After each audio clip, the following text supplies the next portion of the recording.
সিরাজগঞ্জের সলঙ্গায় দশম শ্রেণীর এক স্কুল ছাত্রীকে বিয়ের প্রলোভনে ধর্ষণের অভিযোগে এক যুবকের যাবজ্জীবন কারাদণ্ড দিয়েছে আদালত।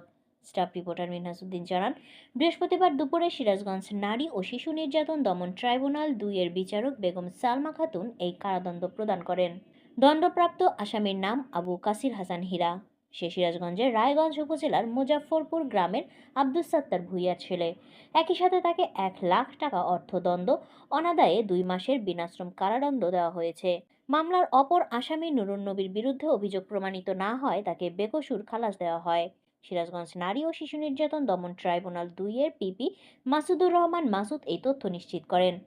জানা যায়, ভুক্তভোগী কিশোরী সলঙ্গা থানার একটি স্কুলের দশম শ্রেণীর ছাত্রী।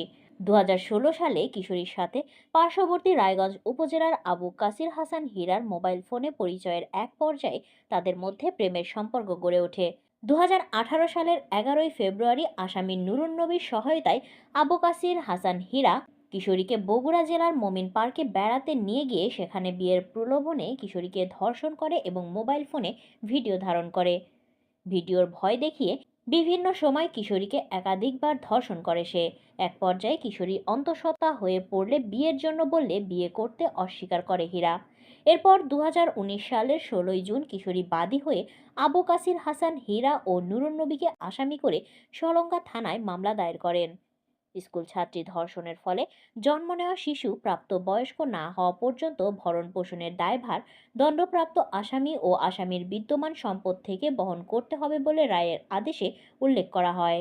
সিরাজগঞ্জের নারী ও শিশু নির্যাতন দমন ট্রাইব্যুনাল ২ এর মোসাম্মদ সালমা খাতুন এর কোর্টে আজকে যে রায়টা হয়েছে সেই রায়টা হচ্ছে যে রায়গঞ্জের একটি কিশোরীকে ধর্ষণ করার কারণে একটি শিশু বাচ্চার জন্ম হয়।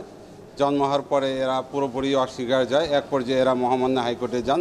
মহামান্য হাইকোর্টে একটা ডিরেকশন দিয়ে দেয় যে এই বাচ্চাটাকে এবং ডিএনএ রিপোর্ট হয় এবং ডিএনএ রিপোর্টের প্রমাণ হয় যে এই বাচ্চাটা সেই আসামি। পরবর্তীতে এরা মহামান্য হাইকোর্টে যান। হাইকোর্টে যাওয়ার পর হাইকোর্ট থেকে বলে দেয় যে বিয়ে করার জন্য, কিন্তু আর বিয়ে করে কিন্তু সেই বাচ্চাটাকে সে অস্বীকার যান। এখানে প্রায় ১৬ জন সাক্ষী প্রদান করেন। সাক্ষী প্রদান করার পরে বিজ্ঞ আদালতের কাছে মনে হয়েছেন এবং আজকের এই আসামিকে